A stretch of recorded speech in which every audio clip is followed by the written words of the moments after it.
Olá, eu sou a Tami do Literatami e este é o vídeo sobre o livro O Navio da Morte, do Beatriven. Neste 1º de maio, Dia do Trabalhador, eu escolhi trazer para vocês essa indicação de leitura que traz como protagonista um dos personagens trabalhadores mais inesquecíveis da literatura, que é o Gales, ou o Pip-Pip. Ele muda de nome aqui dentro do livro. Mas esse é um personagem criado pelo Beatriven, que foi um autor do século passado, super misterioso. A gente não sabe exatamente quem foi essa pessoa, qual a sua nacionalidade. Beatriven é um pseudônimo. Acredita-se que faz referência a um ator chamado Rhett Marut, que é também um pseudônimo, então é tudo muito misterioso, mas esse ator esteve ligado à Revolução Anarquista de Munique, no início do século passado, em 1919, e ele inclusive chegou a ser perseguido pelas forças de repressão, foi condenado à morte, mas conseguiu escapar e foi morar no México, onde então ele teria escrito alguns dos seus maiores livros, suas grandes obras, como por exemplo o Tesouro de Sierra Madre, que depois virou filme, ganhou Oscar, enfim. Mas O Navio da Morte é também um dos seus grandes romances, que é publicado no Brasil agora pela editora 7 Letras, que me convidou para falar com vocês sobre o livro, e eu quero começar então falando sobre a beleza dessa edição, né?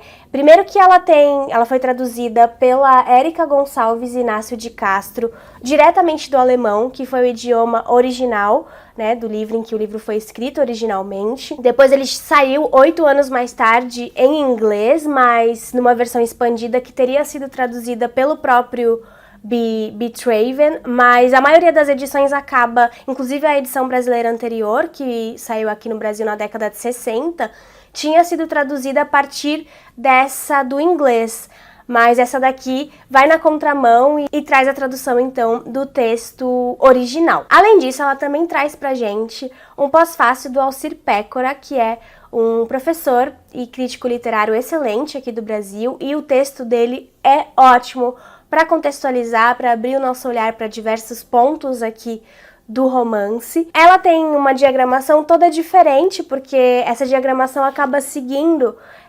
inspirada em obras dos séculos passados, né? Então ela utiliza os elementos tipográficos daquela época como um resgate mesmo muito fiel do contexto em que a obra foi publicada, né, dos recursos estilísticos e tudo mais. E essas escolhas estão explicadas aqui na página final dessa edição da editora 7 Letras, que saiu pelo selo Imprimatur, ou Imprimatur. E aí, de que trata então este livro, né? Ele vai trazer pra gente este narrador que eu falei pra vocês em primeira pessoa, que é um operário de baixo escalão, trabalha no mar, nos navios, e que tá narrando para um interlocutor que ele chama de Sir. Então ele fala muito yes sir, no sir, isso vai pontuando aqui o ritmo do texto. E logo de cara, na segunda página já, ele define o seu relato como uma espécie de resposta em relação à visão romântica do trabalho no mar, que é promovida pelas narrativas tradicionais, né, narrativas marítimas tradicionais do século XIX. Este livro aqui foi publicado originalmente em 1926, então ele já é um relato do início do século XX, e essa ruptura que ele propõe vem justamente do ponto de vista de quem narra, que não é um capitão, não é um timoneiro, é um tripulante de última categoria, né, que trabalha nas partes mais baixas e mais perigosas do navio, e é uma voz que nunca é ouvida ou sequer considerada tradicionalmente nessas narrativas marítimas do século XIX. O livro vai ser dividido em 3 partes, chamadas de livros, então tem o primeiro livro, o segundo livro, o terceiro livro. No primeiro livro, o narrador é um marujo de convés, tripulante de um navio estadunidense chamado Tuscaloosa, que vem de New Orleans e faz uma pausa ali na viagem para se ancorar num porto na Antuérpia, na Bélgica. E aí o Gales, que é o nosso narrador, ele aproveita para curtir ali a breve alegria, né, a breve oportunidade de ter alguma alegria, que é uma coisa rara naquele trabalho, em terra firme. Então, ele desce e vai passar a noite com uma mulher. Mas o que acontece é que ele acaba perdendo o navio. Quando ele volta no outro dia de manhã, o navio foi embora sem ele. E muito pior que isso, o navio vai embora com todas as coisas dele, inclusive com a sua caderneta de marinheiro, com a sua identidade, os seus documentos. E aí ele vira um abandonado, sem navio e sem pátria, porque ele não tem como provar de onde ele veio. E assim começam, gente, as desventuras deste livro. Ele tem um tom muito picaresco no início, ele vai contando pra gente então nesse tom a sua jornada, atrás de conseguir uma nova caderneta, e ele vai se dando conta de como naquele contexto, né, a gente tá falando do pós-Primeira Guerra Mundial, das novas fronteiras nacionais, do novo capitalismo, que é consequente também da intervenção estadunidense na Europa arruinada, como naquele contexto, o absurdo kafkiano que é a burocracia exigida para recuperar a sua condição de cidadão. É aquele clássico beco sem saída da burocratização, né? Como é que eu vou conseguir uma identificação sem uma identificação para provar quem eu sou? É nesse labirinto que ele se encontra nesse primeiro livro, né, sem poder comprovar a sua identidade, a mera autodeclaração não vale de nada. E ele tá sem documentos, sem pátria, sem autonomia, sem identidade. E ele percebe como toda aquela história de liberdade defendida nesses ideais da guerra se mostra uma grande farsa na prática, né? Pelo menos se você não tem dinheiro. E a gente volta para essa questão de classe já já, porque ela é muito importante aqui no livro. Mas se você não tem dinheiro, não tem como resolver as coisas, porque tudo fica meio impossibilitado, essa liberdade fica impossibilitada pelo próprio controle do Estado capitalista e da nova política de fronteira das nações, né? É uma exigência que vem daí. As exigências que vêm daí minam essa liberdade, impedem essa liberdade que é tão bonita, né, de se defender como um ideal, mas que na prática não acontece. E aí ele fica totalmente à mercê das autoridades nacionais que vão jogando ele de lá pra cá, né? Inclusive de modos escusos ali, na ilegalidade mesmo. Então, de prisão em prisão, ele é ameaçado pela possibilidade, inclusive, de ir parar numa colônia penal. Ele vai da Bélgica para a Holanda, de lá para a França, então para a Espanha e para Portugal, observando sempre como o serviço estatal pode ser desumanizador e padroniza o ser humano ao redor do mundo, eliminando as subjetividades. Então, em cada lugar que ele vai, sempre vai ter um policial que vai sempre pedir para ele a caderneta de marinheiro, e o processo se repete em todos os países. E é aí que se encaminham as críticas desse narrador super perspicaz. Ele aponta esse despreparo, a falta de integridade e o desprezo das instituições estatais de diferentes países europeus na hora de lidar com problemas que elas mesmas criaram, né? Sobretudo se os prejudicados são de classes desfavorecidas, como é o caso do nosso protagonista. Sem contar a fragilidade desses conceitos recém-formulados ou reformulados, como os conceitos de Estado, que é essa instância, assim, que é quase uma abstração, né? Mas que define tudo de concreto na vida dos indivíduos. E também os conceitos de cidadania e de nacionalidade. Na verdade, o próprio Traven, né, brinca, assim, a figura da pessoa Traven mesmo, brinca com esses conceitos, né? Será que ele é estadunidense, o autor? Será que ele é alemão, inglês, enfim? A gente não sabe. E aqui no livro ele aponta também, principalmente, a desvalorização do trabalhador braçal. E são impressionantes a visão materialista da realidade desse narrador, as suas reflexões sobre o tempo e principalmente a sua consciência de classe, que parece ter sido adquirida da própria experiência dele mesmo trabalhando.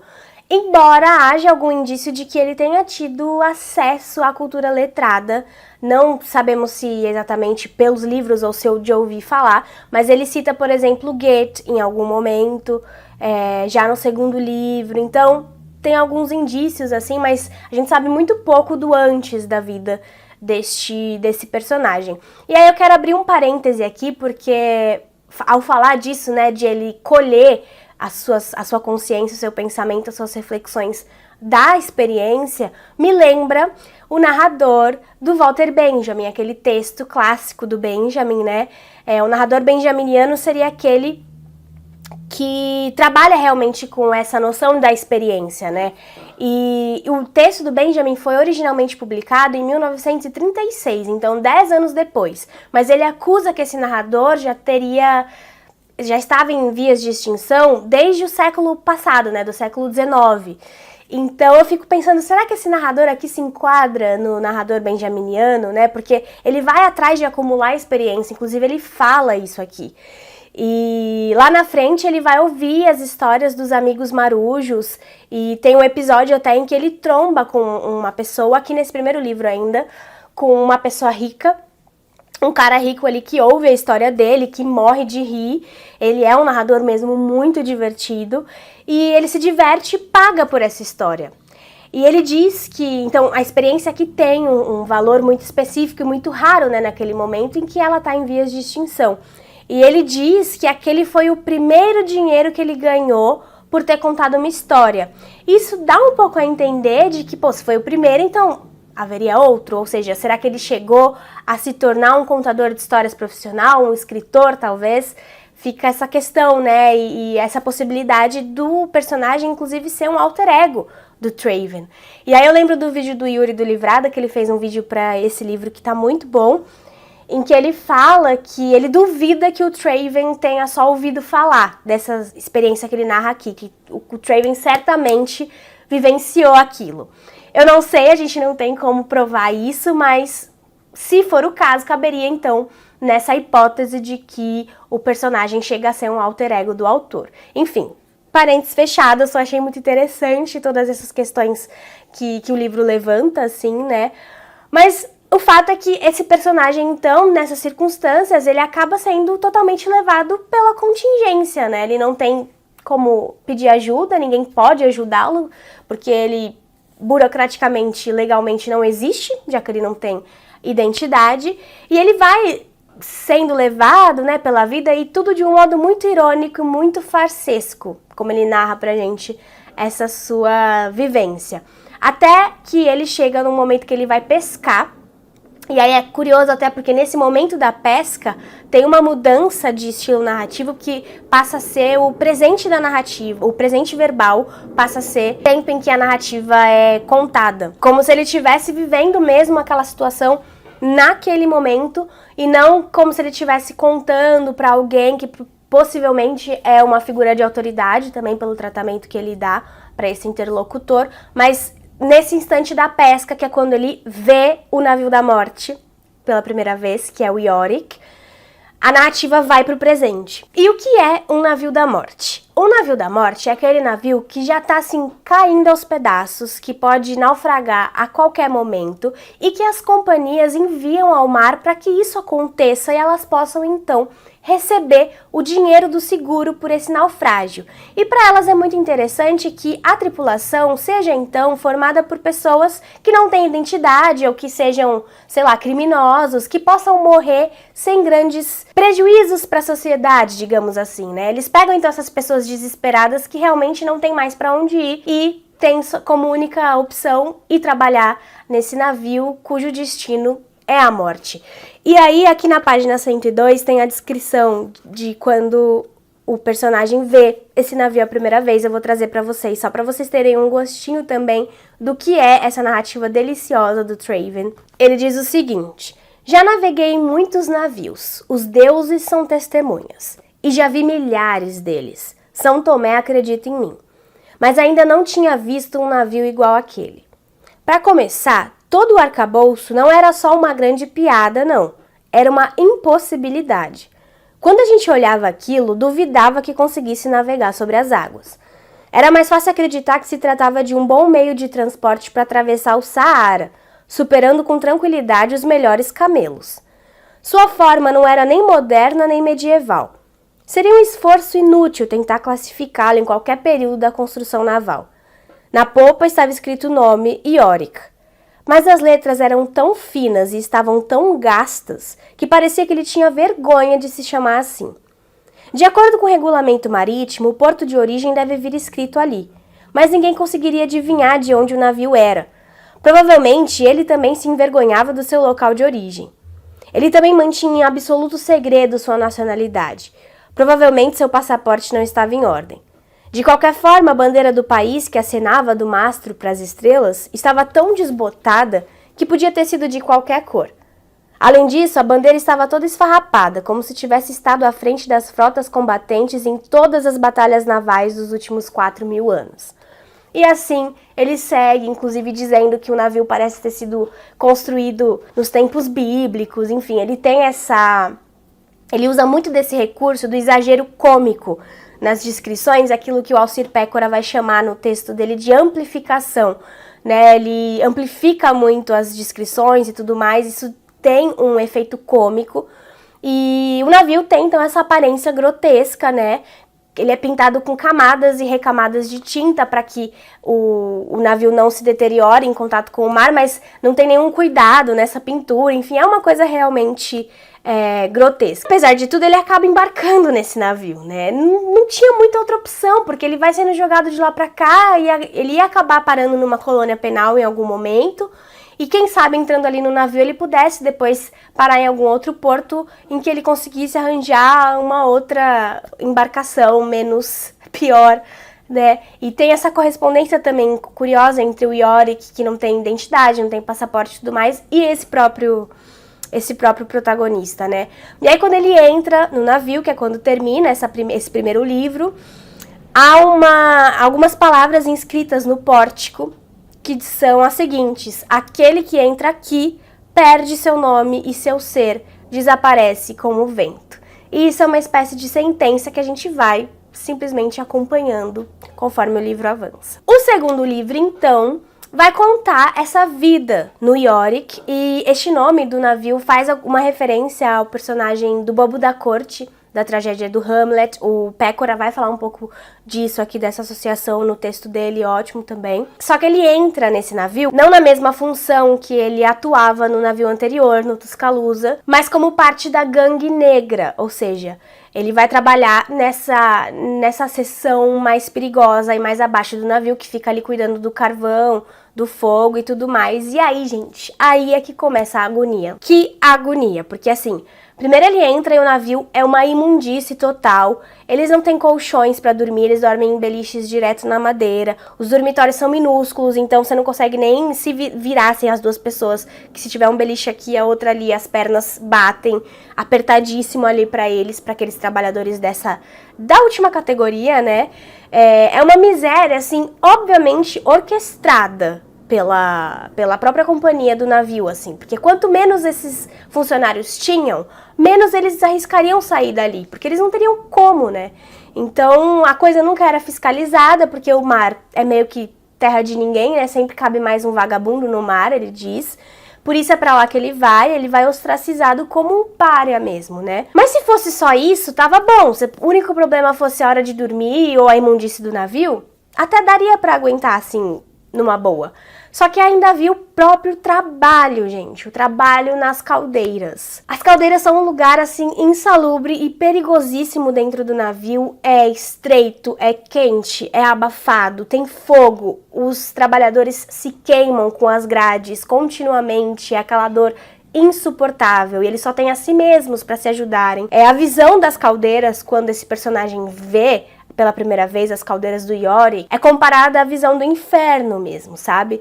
Onde eles deviam fazer um trabalho braçal insano, porque além de tudo, não só o ambiente da caldeira era difícil de suportar, mas o trabalho que eles precisavam executar ali também. Carregar um peso absurdo, ir de lá pra cá, enfim, terrível. Terrível mesmo, e as descrições são impressionantes. O Traven é um baita escritor, assim.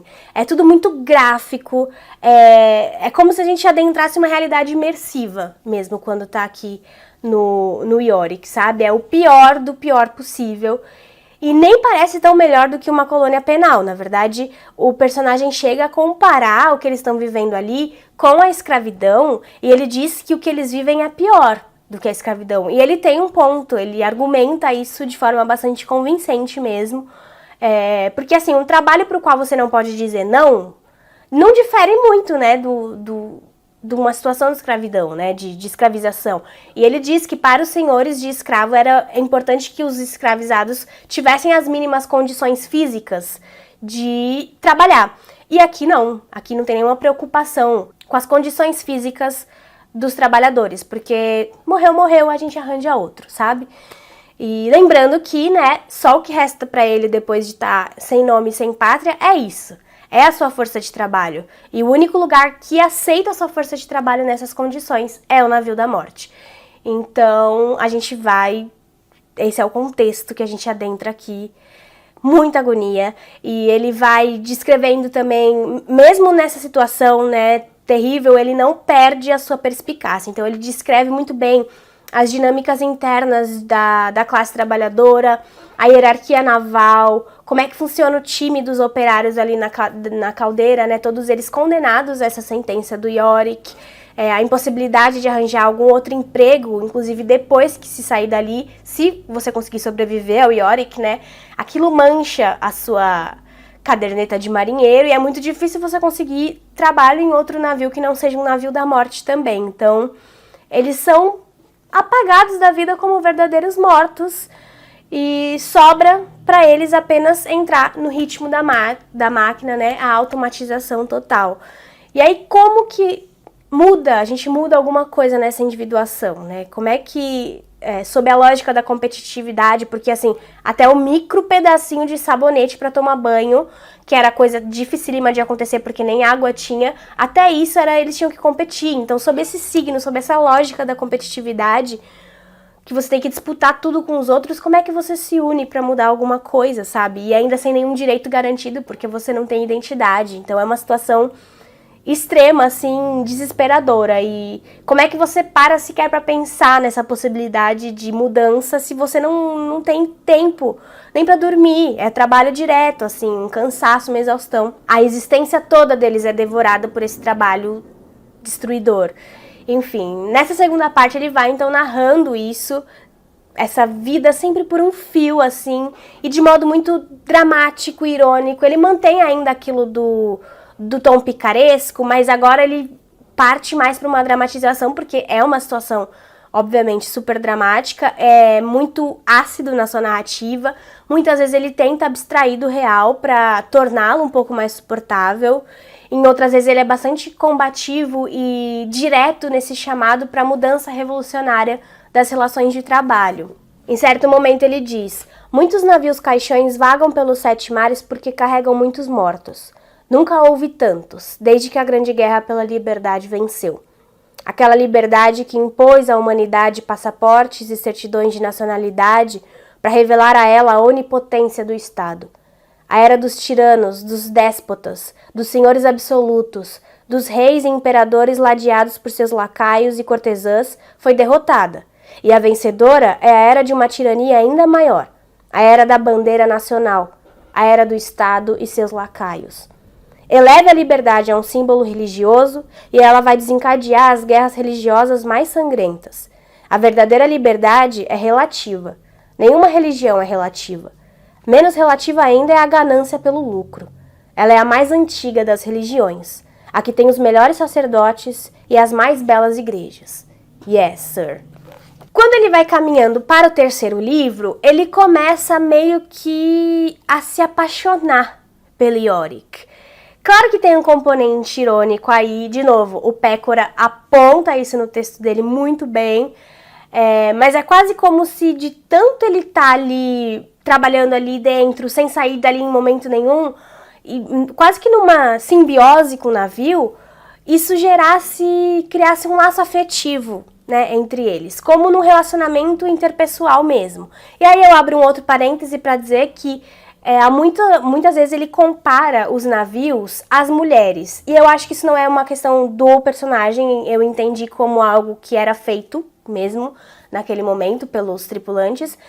E são comparações bastante misóginas na maioria das vezes e que reforçam esse sentido do relacionamento íntimo entre tripulante e navio, né? E a narrativa vai então meio que oscilando nesse sentido, porque hora ele odeia, hora ele ama, e ela oscila mais ou menos como o mar. E no vídeo do Yuri ele fala algo muito interessante que eu não tinha reparado, mas que faz todo sentido, que é como essa narrativa oscila de acordo com a condição fisiológica do personagem. Então, se ele tá alimentado, ele consegue ser engraçado. Se ele não tá, a narrativa vai pro desespero, que faz absoluto sentido, né? E aí, nessa terceira parte, eu não vou revelar muitos detalhes, porque eu acho que é interessante que vocês leiam pra descobrir o que é que vai acontecer, mas tem a entrada de um novo personagem aqui, que vai até o final, que é um final bastante trágico. Então, o livro caminha nesse sentido, né, do picaresco